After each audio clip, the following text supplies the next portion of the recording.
Greeting dear participants of the HR 2020 conference. I go by the name of Raphael Doua. I'm an LGBTI human rights defender. I work as LGBTI migrant, refugee and asylum seeker program manager at Access Chapter 2, which is an LGBTI human rights organization based in Pretoria, South Africa. We work with LGBTI people, young women and girls, and also refugees coming from all along Africa and asylum seeker. So on the side, I'm a gender and human sexuality facilitator. My work on that field is to make sure that people in general, but more specifically service provider, have their skill reinforced in terms of gender, gender expression, gender identity, human sexuality in all its diversity.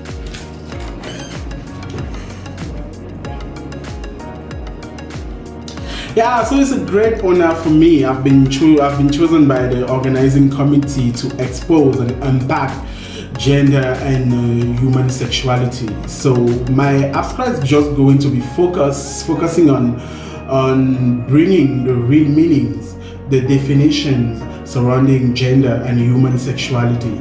So we all know that those two terms are very important in the socialization of human being. People always want to know what is your gender and also what is your sexuality. But it's a vast spectrum that we are going to be unpacking throughout this 20 minutes. And it's a very short time for me because that's a course that I usually do in 4 hours. So I propose that we directly go on the 4 boxes that are going to constitute our exposure. So the 4 boxes are just going to be as simple as possible. They are going to be explaining gender, they are going to be explaining sex, they are going to be explaining sexual orientation, and they are going to be explaining what is sexual practice and what is the relationship between all those terminologies. Working out there, people tend to make a big confusion between sex and gender. I want us here to start with what is sex. What do we understand by the word sex? Generally, people tend to see sex as the intercourses that human beings are having with each other. All those things people are doing to have sexual pleasure. But I want us in this video to put all those things aside and see sex as the biological representation of your genitals. What makes a human being, as according to the society, to be considered as a male, or what makes a human being according to the society to be considered as a female. Sex is just a label that is given to a human being at birth according to the doctor that got him out of his mother's womb. Yeah, here let's just take sex as the human genital organ. So it's just a vagina or a penis, according to what the doctor taught to your mother after delivering you. So most people at their birth, they are assigned male or female, and that went through centuries because people only knew two sexes, which were male and but now there are that other kind of sex that is misrepresentation. Represented, that is not spoken about because it doesn't fit the criteria of what the society consider as being a male or a female sex. It's people who are born intersex. People who are born intersex. Intersex is just defined as people born with a reproductive or sexual anatomy that doesn't fit the typical criteria of what the society is considering as a male or female sex. And I think the world has been so unfair with intersex children because they used to put them under surgery without their consent, without asking them what they want. The doctors used to give parents what they want, so they would ask parents, do you want a boy or do you want a girl? And they will put the child under surgery according to the parents' answer. But what usually happened was when the child get into the puberty stage, he start developing the other gender figures, and he start maybe also defining himself as the other gender. So today it's advised to parents to wait until the child is the puberty stage, then they can choose for themselves what is the gender they want to identify as. So the small conclusion that I can give on this box dedicated to sex is to say that we have male, we have female, but we also have intersex people, which is the whole diversity of the human sex, not the human sexuality or the human sexual activity, but the human biological sex. We have to put in our mind that we have 3 types of sex, which is male, female, and intersex. Which directly take me to the second box dedicated to the gender. So in this box, we are going to be talking about what is gender. What do we consider as being gender? So gender is just the range of characteristics that aim to differentiate masculinity and femininity. So it's how the society is expecting us to behave according to our biological sex. It's what Judith Butler in one of her books says is a performance that the society is expecting us to have, and a performance that we have been taught all through our life. We are expected to behave according to how is a man supposed to be, or how is a woman supposed to be. So if you are a woman, for example, the society is expecting you to be submissive, to be smooth, to have long hair, to have a big breast, to be curvy, and to be emotional. So if you are a man, according to the society, you are not supposed to show any emotion. You are not supposed you are supposed to be strong. You are supposed to be what they call a real man. Even if until today I don't understand what is a real man. So then we have different type of gender. We have cisgender people. Cisgender people are those people who are good with their bodies. They agree with the fact that they are the gender they were assigned at birth. So men agreeing that they are men are called cisgender men. Women being comfortable with their woman's body, and all the roles that the society is giving to women are called cisgender women.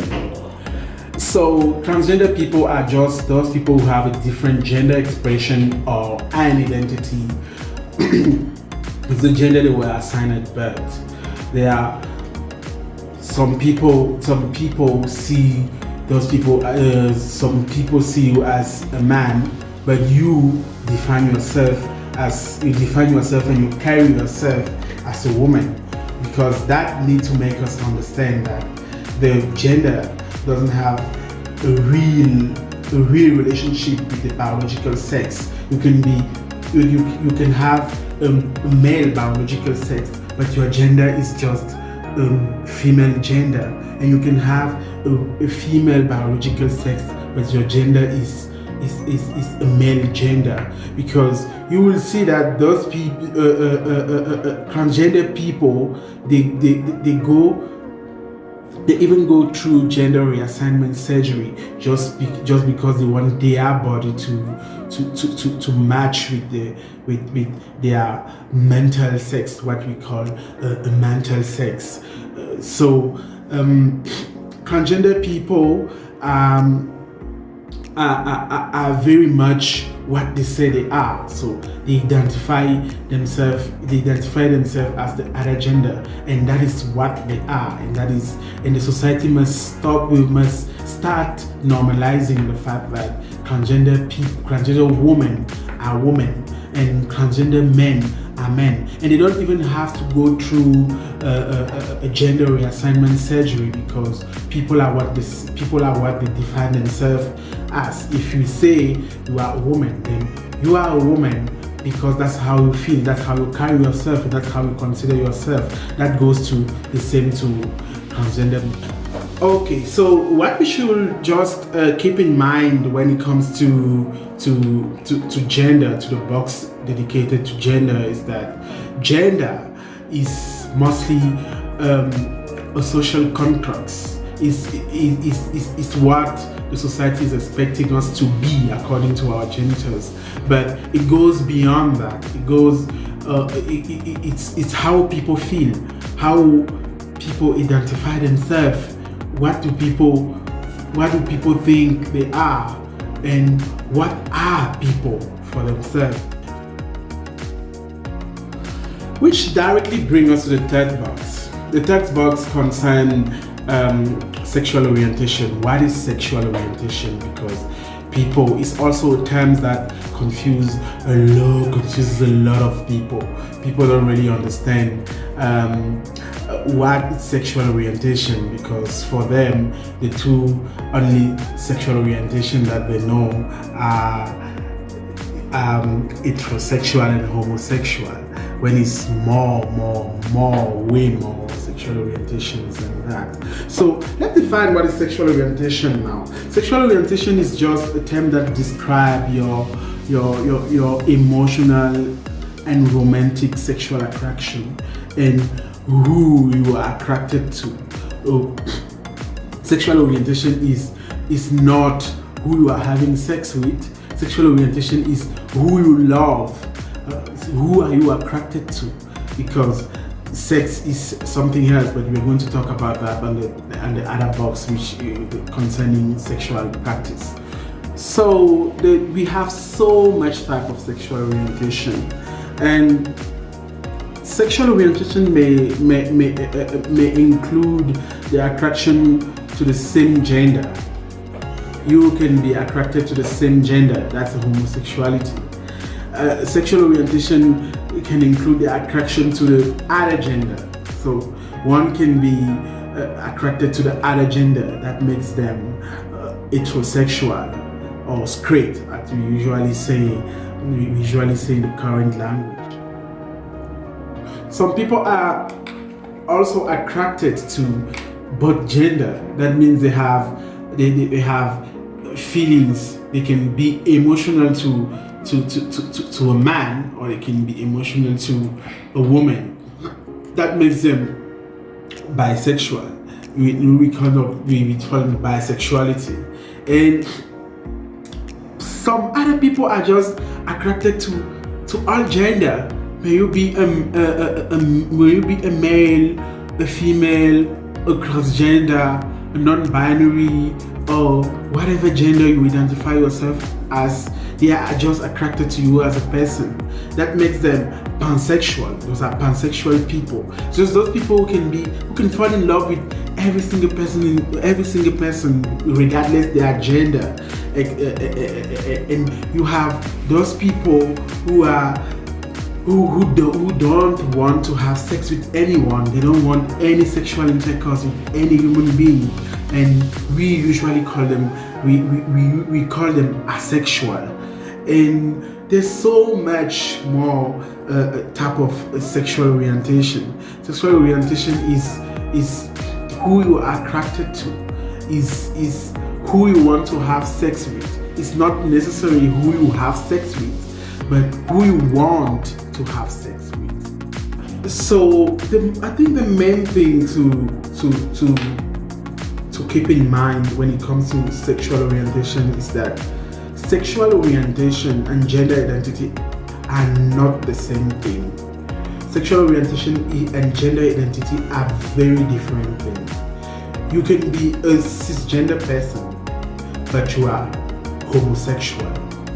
You can be a transgender person, but you are still homosexual. Or you could be a transgender person and you are a straight person. Gender is how you identify yourself. Gender is the person you are for yourself, and sexual orientation is just who you are attracted to. And sexual orientations are so broad. We can't close people in boxes, because when it comes to sexual orientation, people are straight, they are pansexual, they are bisexual, they are lesbian. We get now to our last box. Our last box is just to explain what is sexual practice. And I also want to mention here that sexual practice and sexual orientation are two things very different. Sexual practice is how people, is the manner in which people express and experience their sexuality. And sexual orientation, as I said before, is who you are attracted to. So sexual practice can include the fact that me as a man, I'm having sex with another man, but does it make me homosexual? Some men have sex with other men without being homosexual. You have escort boys and sex workers, for example, who do those things for money, but it's not necessarily their sexual orientation, but it's just that they are practicing homosexuality. So we we generally call them MSM for standing for men having sex with other men, and women having sex with other women. We call them WSW. That means they just do it maybe for money, maybe for pleasure, but they don't identify themselves as homosexual or bisexual or any other sexuality. So sexual practice is who you are having sex with, not necessarily who you want to have sex with, but who you are having sex with, and no matter the reason why you are having sex with, and what you are doing in bed, if you are having sex in bed with that person, the things that you are doing with that person.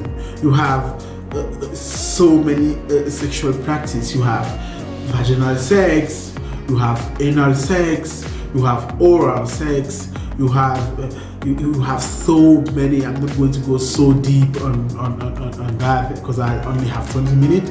So we must just consider sexual practice as what humans are doing in bed while having sex with other humans, the position that they are taking, the way that they like having that sex, and how they are experiencing those things that they are doing during the sexual intercourse. It's just your sexual activity, which has nothing to do with your sexual orientation, because so many people are gays.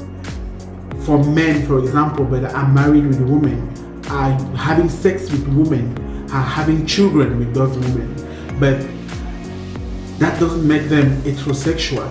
And that's the same thing for women who are, some women are lesbian but are married with men and are having children, are having sex with those men and are having children with those men, but that doesn't make them heterosexual.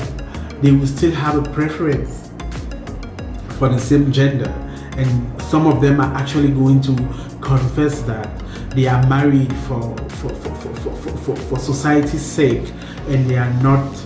They don't identify themselves as straight. They are just having sex with the other gender. So yeah, let's have a quick conclusion over this topic. And as conclusion, I want us to keep in mind the fact that sex is more about your anatomy, your genitals. Gender is more about how you define yourself in the society where you are living. It's more about who you feel yourself to be. Sexual orientation is who you are attracted to sexually and emotionally. And sexual practice is what you do. The practice you are having sexually in bed, when you are having sex with someone else, or even when you are having it all alone by yourself. And more importantly, I want us to keep in mind the fact that all those terminologies are very independent. They don't need each other to exist. They don't need each other to be.